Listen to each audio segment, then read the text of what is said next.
Hello everyone, welcome to Shay's Hobby Bay. It's Bible reading time again. We're on week 3 and it's titled, Why Me? Blessed be, let me see if I can get you backed up here to see it all. Blessed be God's voice, for it is true, and falsehoods have to cease before it. Thomas Carlyle, if I'm saying that right. Alright, our overview.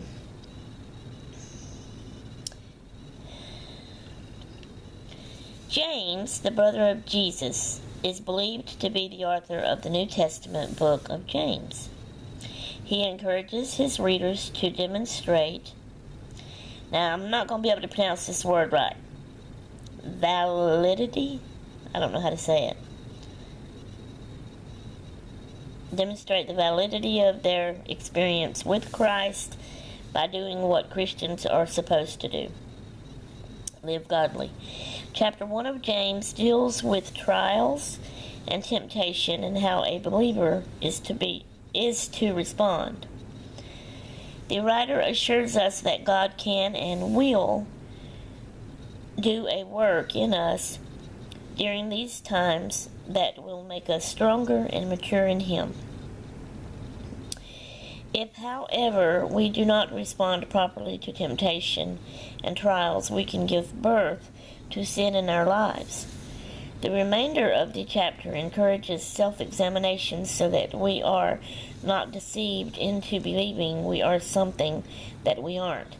Finally, James strongly implies that believers live and do the Word, not just hear the Word, with no change in our lives. Sorry, y'all. Memory verse 2-3.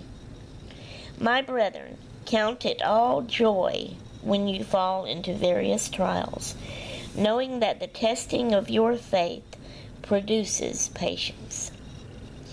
Alright, James 1. James, a servant of God and of the Lord Jesus Christ, to the 12 tribes which are scattered abroad, greeting.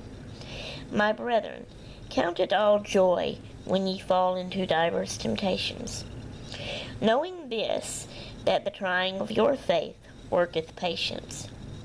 But let patience have her perfect work, that ye may be perfect and entire, wanting nothing. Okay. If any of you lack wisdom, let him ask of God, that giveth to all men liberally, and upbraideth, I think that's upbraideth, it may be upbraideth, not sure, not, and it shall be given him. But let him ask in faith, nothing wavering, for he that wavereth is like a wave of the sea, driven with the wind and tossed. For let not that man think that he shall receive anything of the Lord. A double-minded man is unstable in all his ways. Let the brother of law rejoice in that he is exalted, but the rich in that he is made low, because as the flower of the grass he shall pass away. For the sun is no sooner risen with a burning heat, but it withereth the grass, and the flower thereof falleth, and the grass of the fashion of it perisheth. So also shall the rich man fade away in his ways. Blessed is the man that endureth temptation, for when he is tried, he shall receive the crown of life, which the Lord hath promised to them that love him. Let no man say when he is tempted, I am tempted of God. For God cannot be tempted with evil, neither tempteth he any man. But every man is tempted when he is drawn away of his own lust, and enticed. Then when lust hath conceived, it bringeth forth sin, and sin, when it is finished, bringeth forth death. Do not err, my beloved brethren.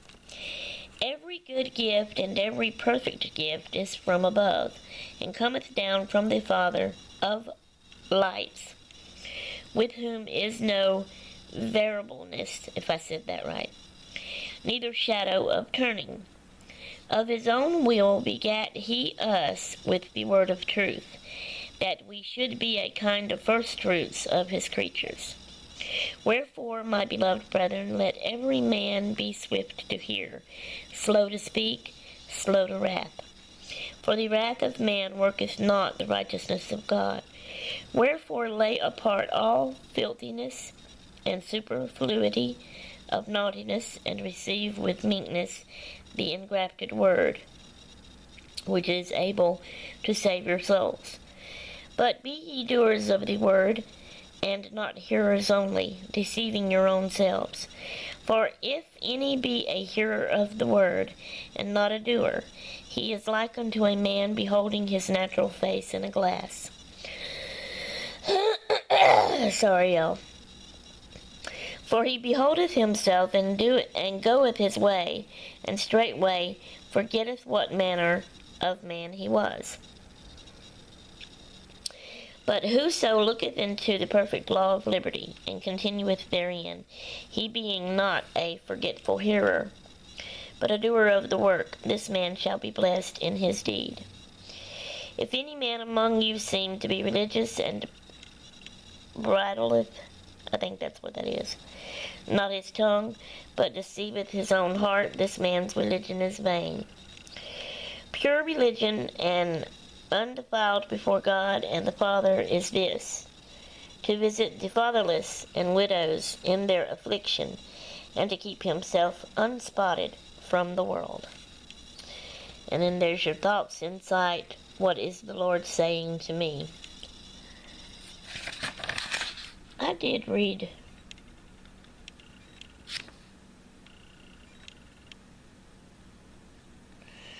I don't know, I feel like that went fast. Did I read all of this? Did I read the overview?